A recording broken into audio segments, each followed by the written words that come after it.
common problem. Every day, many people are affected by it. In this video, we are going to look at structure of the back, the common causes of back pain, and how we can minimize it. Please stay with me. Hi, I am Dr. Ganesh Reddy Chunduri.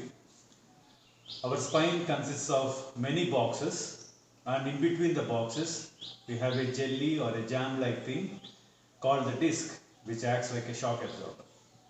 So let's see how our spine looks like. Our spine lies in the center of our back and offers a very rigid and strong support. It is made up of 33 box-like structures called the vertebrae, and in between these vertebrae we have our jelly-like structure called the intervertebral disc. The spine is very flexible in the back area and it allows us to bend forwards. The disc has outer thick casing and inner jelly. The disc acts like a shock absorber, changes its shape with various postures of the body, and is very strong. Repeated small loads or heavy loads at regular intervals can weaken it and can lead to disc bulge or disc prolapse. When we are lifting heavy things with a bad posture, the forces get transmitted to the spine, and this will put pressure on our disc, which will further weaken the outer thick casing and allows the jelly inside to ooze out, making a disc bulge or prolapse. Bad posture is a common cause of back pain. Let's take two examples, one at home, one at workplace, to understand this further. In this example, we can see that the lady is putting the plates on the table. She is using a bad posture where she is leaning forward and trying to put the plate.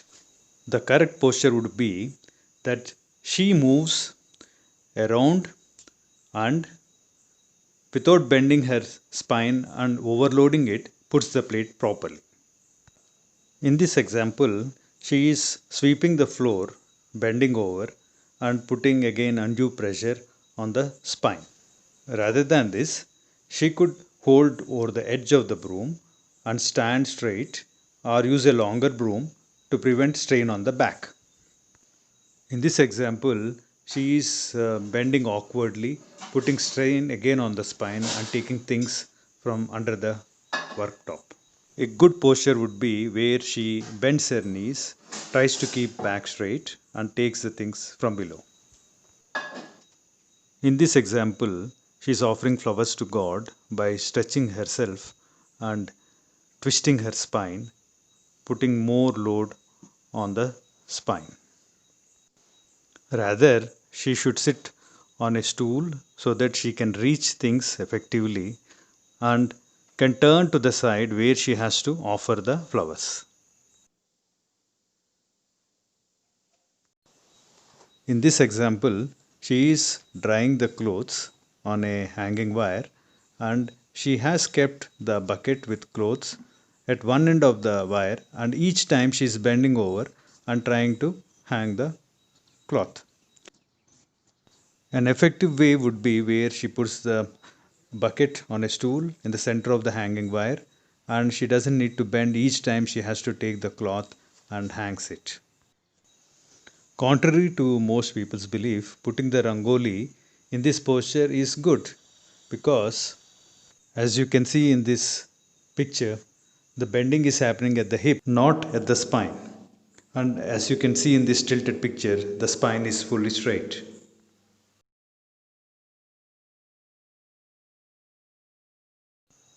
These are other bad postures people do at home, which for a short while won't do much harm, but when repeatedly done over a period of time, does put lot of strain on the back and thus affect it. Here he is leaning forward and continuously loading the spine. This is a typical Rangoli way of lifting the baby, where you are bending at the hips, not at the spine. But with Rangoli, there is no weight involved, but here the baby is increasing in weight every day. A better posture would be to bend on the knees, take the baby towards you, and then stand to decrease the load on the spine. Putting the baby to the bed with the weight of the baby in the hand with arms acting as a lever going to put more weight on the spine. In order to minimize the stress, it's better to bend the knee and put it over the edge of the bed and then put the baby on the bed. This will minimize the stresses on the spine.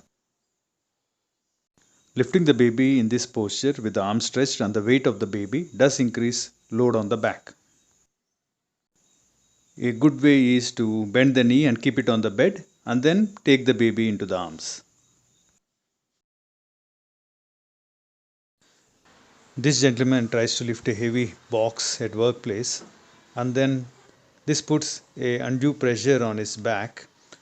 A good posture would be for him to bend his knees and then takes the box towards him and then gets up and takes a support before he moves on. In this example, he is trying to remove something from below, bending over and a bad posture. A better way would be for him to bend the knee, keep the back straight and then take the thing out. Here he is twisting and reaching for the bottle, putting strain on the spine as well as the muscles around it. Rather, he should get up from his seat and reach for the bottle and then go back and sit at his place. Here he is twisting his spine, keeping his feet and face in different directions. Rather, he should turn his whole feet, the body and the face in the same direction. Here he is sitting over the edge of the seat, leaning forward, putting undue pressure on the back. Rather, he should pull the chair forward, keep the back straight with support to it and keep a good posture. Here he sits over the edge of the seat, leaning at an angle and creating a space between the back and the wall. Rather, he should avoid the space and keep the back straight, leaning against the wall for support. In this video, we have seen how our posture affects our back. Our spine is designed to take loads effectively, but repeated loads at a wrong angle over a period of time does weaken it. Always remember, keep a good posture. Observe during your everyday activity, if you are keeping any bad posture, try to change it. When you are lifting something heavy, assess how this weight is going to affect me and always ask for help.